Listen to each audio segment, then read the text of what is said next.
Si vous avez utilisé Internet pendant plus de 30 secondes, vous êtes probablement tombé sur des absurdités antisémites. Aucun site de médias sociaux n'est à l'abri. Prenons l'exemple de ce charmant petit commentaire. Le nombre 109 semble inoffensif et aléatoire, mais c'est une carte de visite néo-nazie, un raccourci pour le mensonge qui dit que les Juifs ont été expulsés de 109 pays. Et autant de pays ne peuvent pas se tromper, n'est-ce pas? C'est grossier, et c'est un mensonge. Mais c'est aussi une instrumentalisation de l'histoire juive, car le peuple juif a subi de multiples expulsions. Et le fait de voir ce chiffre énorme invite un spectateur influençable à se demander pourquoi les Juifs ont-ils été expulsés si souvent? Mettons les choses au clair. Le blâme des victimes n'est jamais acceptable. Si vous êtes venu ici à la recherche d'absurdités antisémites sur la façon dont les Juifs méritaient d'être massacrés, torturés, forcés à se convertir et expulsés, eh bien, désolé de vous décevoir. Cette chaîne couvre l'histoire, pas les conspirations. Même si la chaîne On débat les complots pourrait être un créneau intéressant. Et les producteurs, vous écoutez? Alors, pour dissiper le bruit, mettons les choses au clair. Les Juifs n'ont pas été expulsés de 109 pays. Ce chiffre provient d'un site web australien haineux qui a passé un certain temps au tribunal pour avoir prétendu que les Juifs avaient exagéré le nombre de morts de l'Holocauste. Et non, l'ironie provenant du fait qu'ils ont largement gonflé le nombre de pays qui ont expulsé leurs Juifs ne m'a pas échappé. Le mythe des 109 fait double emploi. Il considère des villes individuelles comme des pays distincts, confond une expulsion avec une autre forme de persécution, ou, dans certains cas, invente tout simplement des affirmations à partir de rien. Mais que dit le vieil adage? Un mensonge peut faire le tour de la Terre le temps que la vérité mette ses chaussures. L'expression 109 s'est répandue très vite, et pas seulement parce que la haine est un virus. Les mensonges les plus efficaces sont ceux qui contiennent une part de vérité. Et c'est précisément ce que fait l'expression 109. Elle fait tourner sur eux-mêmes des faits historiques vérifiés, transformant les traumatismes de l'histoire juive en fourrage pour que les antisémites puissent justifier leur haine. Le trap 109 permet aux antisémites de nier de manière plausible. Nous ne sommes pas antisémites, peuvent-ils prétendre. Nous ne faisons que souligner une tendance. C'est bien sûr un non-sens. On verra pourquoi. Mais parlons d'abord de ce schéma. La nature d'un empire, c'est de conquérir, de déplacer et de détruire. Donc lorsque les Assyriens ont saccagé le royaume du nord d'Israël, ils ont emmené la plupart de ses habitants juifs. Moins de 2 siècles plus tard, les Babyloniens ont répété l'opération en conquérant Jérusalem et en envoyant son peuple en exil. Mais c'est l'Empire romain qui a procédé à la pire des expulsions. Ils ont d'abord détruit le temple sacré et laissé Jérusalem en ruine.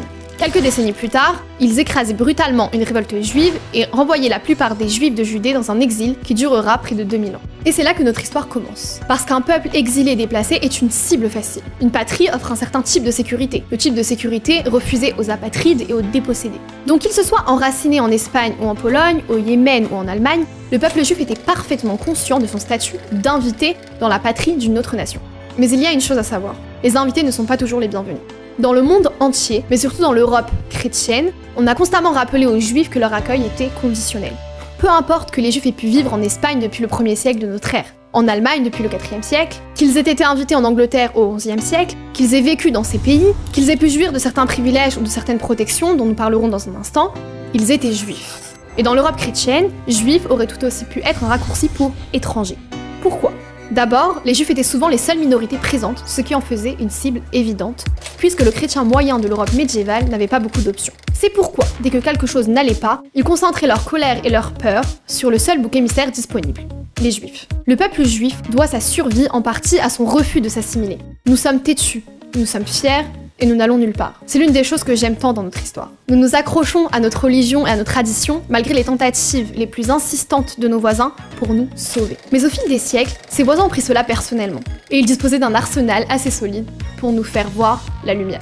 Comme brûler des livres, ou des synagogues, ou des personnes, ou comme obliger les rabbins à défendre le judaïsme et le Talmud dans des débats publics truqués, qui se terminaient souvent par des autodafés, des exécutions, des expulsions, et d'autres conséquences tout à fait raisonnables pour avoir perdu un débat. Ou comme l'interdiction faite aux juifs d'exercer la plupart des professions, de posséder des terres, ou de vivre parmi les chrétiens. Vous connaissez probablement les ghettos et les étoiles jaunes de l'Europe nazie. Mais devinez quoi? Les nazis n'ont inventé ni l'un ni l'autre. Ce sont les souverains musulmans du 8e siècle qui ont décrété que les juifs ainsi que les autres non-musulmans devaient porter des vêtements d'identification.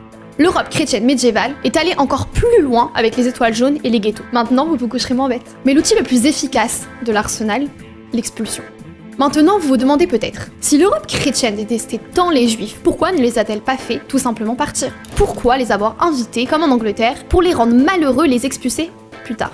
Vous pouvez aussi réfléchir à plus long terme et vous demander pourquoi ils haïssaient tant les juifs au départ. Ce sont des questions à $1 million. Et oui, je fais délibérément référence à l'argent, car on va parler de 3 sources majeures d'animosité à l'égard du peuple juif. La première explique pourquoi les juifs ont été temporairement accueillis dans certains pays européens et pourquoi ils ont été expulsés par la suite. Numéro 1, l'argent roi.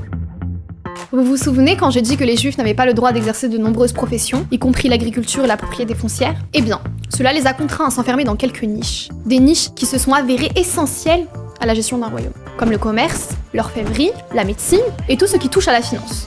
Et oui, c'est de là que vient le stéréotype du juif avide d'argent. Ça n'a rien à voir avec le judaïsme et tout à voir avec le fait que pendant des siècles, on n'avait guère d'autre choix que d'être prêteur, collecteur d'impôts ou banquier. À l'époque, les chrétiens européens prenaient très au sérieux l'interdiction biblique de percevoir des intérêts. Et même s'il est agréable de ne pas avoir à payer d'intérêts, je vous vois ceux qui ont des prêts d'étudiants, le prélèvement d'intérêts est en quelque sorte la clé du fonctionnement d'une économie moderne. Mais vous savez qui pourrait faire payer des intérêts aux chrétiens? Vous l'avez deviné, les juifs. Ce qui signifie que les juifs constituaient plus ou moins l'épine dorsale de l'économie de l'Europe chrétienne. En plus, ils pouvaient être taxés, très lourdement. Certains souverains exigeaient même des juifs qu'ils paient un impôt spécial pour le simple fait d'exister. Au XVIIIe siècle, par exemple, les juifs de Prague devaient s'acquitter d'une taxe de tolérance. Oui, ils devaient payer pour avoir le privilège d'être simplement tolérés par une société qui les détestait. Sympathique, non? Et d'ailleurs, ce n'était pas qu'une affaire de chrétiens. Sous le régime musulman, les juifs étaient soumis à une taxe, la jizya, prélevée sur tous les non-musulmans. En bref, les juifs avaient une valeur économique. Et comme ils prêtaient de l'argent aux nobles et aux rois, ils bénéficiaient souvent d'une protection spéciale de la part de la couronne. Avant que vous vous réjouissiez de ces protections spéciales, laissez-moi être clair, ce n'était pas une bonne chose. Il est vrai que la vie au Moyen-Âge n'était pas une partie de plaisir pour tout le monde, avec le pouvoir absolu du roi et tout le reste. Néanmoins, les juifs avaient un statut juridique différent de celui des chrétiens et des musulmans. Et dans certains pays, ils étaient littéralement la propriété de la couronne. Par conséquent, si par exemple le régent voulait détruire économiquement la communauté juive, il le pouvait tout à fait. Mais pourquoi un roi voudrait-il mettre en faillite ces hommes d'argent? N'est-ce pas contraire à ses intérêts? En quelque sorte. Mais les souverains chrétiens européens n'ont pas toujours été très doués pour la réflexion à long terme. Prenez Édouard Ier, roi d'Angleterre au XIIIe siècle. Le roi Édith aimait tout ce qui était normal. Les pina coladas, se faire surprendre par la pluie, mener des guerres très coûteuses contre ses voisins. Il s'avère que les armées ne sont pas bon marché. Alors Édouard a lourdement taxé et emprunté aux juifs. Mais l'argent ne pousse pas sur les arbres, comme mes parents aimaient à me le rappeler, et après des années de guerre, la communauté juive n'avait tout simplement plus d'argent. C'est là qu'intervient la faiblesse de la réflexion à long terme. Au lieu de, je ne sais pas, faciliter le travail des prêteurs, il a décidé de se débarrasser complètement des prêteurs juifs. Il a retiré aux juifs la possibilité de prêter de l'argent, puis a annulé toutes les dettes qui leur étaient dues, entraînant de fait la faillite de la communauté juive. Une protection spéciale, n'est-ce pas? Une fois que les juifs ne sont plus utiles économiquement, Édouard décida de les expulser complètement d'Angleterre. C'est pourquoi il n'y a pas eu de juifs en Angleterre entre 1290 et 1650. Ils ont été exploités et saignés à blanc, puis expulsés grâce à quelques coups de plume d'un roi assoiffé de pouvoir. L'expulsion des juifs d'Angleterre, ou de tout autre pays, n'avait rien à voir avec le comportement des juifs, et tout à voir avec leur statut inconfortable d'invités dans le pays des autres. Numéro 2. Devenir fou avec le pouvoir. Les juifs n'étaient pas les seuls indésirables en Europe. Vous vous souvenez peut-être de l'histoire apprise au lycée, que les Européens du Moyen-Âge aimaient vraiment se battre pour la religion, catholiques contre orthodoxes, catholiques contre protestants, chrétiens contre musulmans? Vous comprenez l'idée. Bien que certains monarques européens étaient très pieux, ce n'était pas seulement une question de foi, mais de pouvoir. Et la meilleure façon de consolider le pouvoir, débarrassez-vous de ceux qui contestent votre autorité. C'est l'une des raisons pour laquelle les Européens ont fait la croisade, qui a été, je dois le mentionner, un très mauvais moment pour le peuple juif. C'est pourquoi Philippe Auguste de France a saigné à blanc la communauté juive, puis les a expulsés. C'est pourquoi les Français ont persécuté et plus tard expulsé leurs protestants. Que les autorités catholiques de l'Inquisition ont persécuté à plusieurs reprises toute personne qu'ils soupçonnaient d'hérésie. Et que les Espagnols ont persécuté et expulsé leurs juifs en 1492 et leurs musulmans en 1609. Vous commencez à y voir une tendance? La persécution et les expulsions pour raisons religieuses n'étaient pas propres aux juifs. Ils étaient simplement la minorité la plus visible de l'Europe médiévale. Et cela les rendait utiles, comme un moyen de consolider le pouvoir, comme un bouc émissaire, comme une ressource à exploiter. Des choses amusantes. Encore une fois, il ne s'agit pas de savoir ce que les juifs ont fait ou n'ont pas fait. Il s'agit de savoir comment sont utilisées les minorités par ceux qui ont un pouvoir absolu. Numéro 3. Et maintenant, quoi? C'est du passé, n'est-ce pas? La plupart des juifs d'aujourd'hui s'en sortent assez bien. Nous avons un État, par exemple. La majorité des juifs du monde vivent dans un pays démocratique. Nous sommes autorisés à exercer toutes les professions que nous voulons.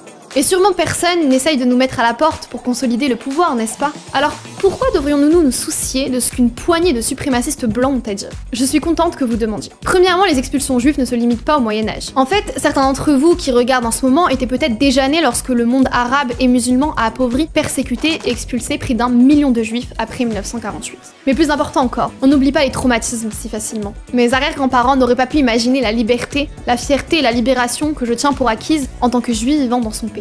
En fait, si vous avez des ancêtres juifs, ils seraient probablement étonnés de voir à quel point nous sommes visibles et acceptés dans une grande partie du monde. Mais les traumatismes ne partent pas si aisément. Les expulsions, les souffrances, les persécutions sont ancrées dans notre mémoire, enracinées dans nos histoires, mises en évidence dans notre liturgie, encodées dans notre ADN. Quelques décennies de confort relatif ne peuvent effacer des milliers d'années d'histoire. Et nous sommes parfaitement conscients que la plus vieille haine du monde ne disparaît pas. Que les néo-nazis, qui postent 109, veulent porter ce nombre à 110 en s'appuyant sur une longue histoire de tropes antisémites pour renforcer leur cause.